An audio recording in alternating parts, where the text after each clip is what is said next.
founder of Blue Diamond Media and Universal Education, and also Geek So Chic. Alright, so I'm listening to a TED Talk video by Wendy, I think her last name is Chung. Autism, What We Know and What We Don't Know Yet. So there's a lot of mommy groups out there and parents who will not vaccinate their kids. It's a huge issue in this country. You can opt out of it. A lot of parents say that vaccinations cause autism. It's not true. Wendy Chung, I think her name is. Let's see.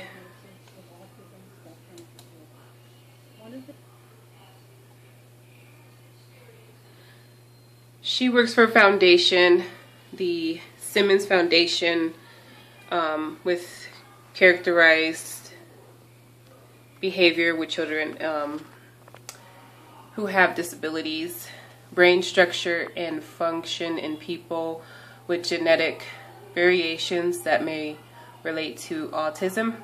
And she says within her TED Talk that the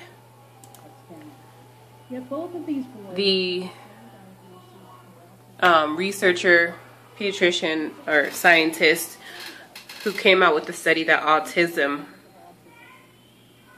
is due to immunizations was, I think,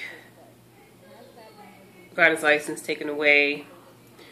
All of his research was taken out of the archives for autism in research and science, and I don't know if he was prosecuted, but everything that he stated within his research was false. So yeah, go get your kids vaccinated, because that's exactly what you're supposed to go do. You can come up with 10,000 excuses as why you shouldn't, but they're all wrong. There's scientific proof that you should vaccinate your child. So it shouldn't even be an argument. Just go do it. Alright, so yeah. Oh, so here it is. Cause autism. But let me be very clear. Vaccines do not cause autism.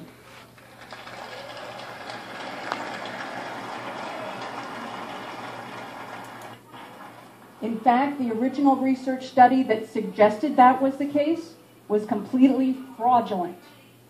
It was actually retracted from the journal Lancet in which it was published, and that author, a physician, had his medical license taken away from him. The Institutes of Medicine, the Centers for Disease Control, have repeatedly investigated this, and there is no credible evidence that vaccines cause autism. Furthermore, one of the ingredients in vaccines, something called thimerosal, was thought to be what the cause of autism was.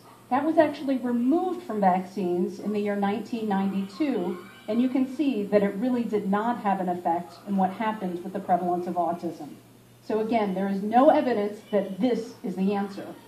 So the question remains, what does cause autism? In fact, there's probably not one single answer. Just as autism is a spectrum, there's a spectrum of etiologies, a spectrum of causes. Based on epidemiological data, we know that one of the causes, or one of the associations, I should say, is advanced paternal age. That is, increasing age of the father at the time of conception.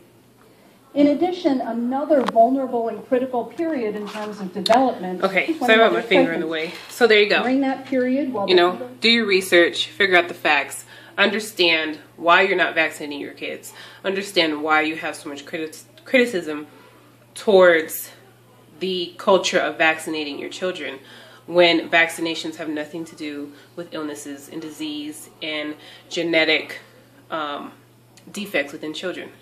They stem from evolution. They stem from creating a child, creating a human being. Two people with certain DNA and genetics, you know, will create a baby with defects or without defects. Period. It's that simple. You know,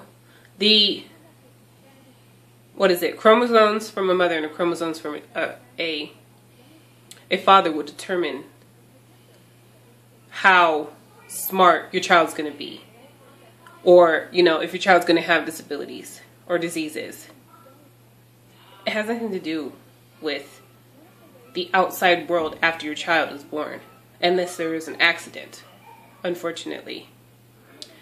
But other than that, it has everything to do with, you know, the mother's DNA, the father's DNA, and the mother taking care of her baby within her womb while she's pregnant, on how they're going to produce this child into the world.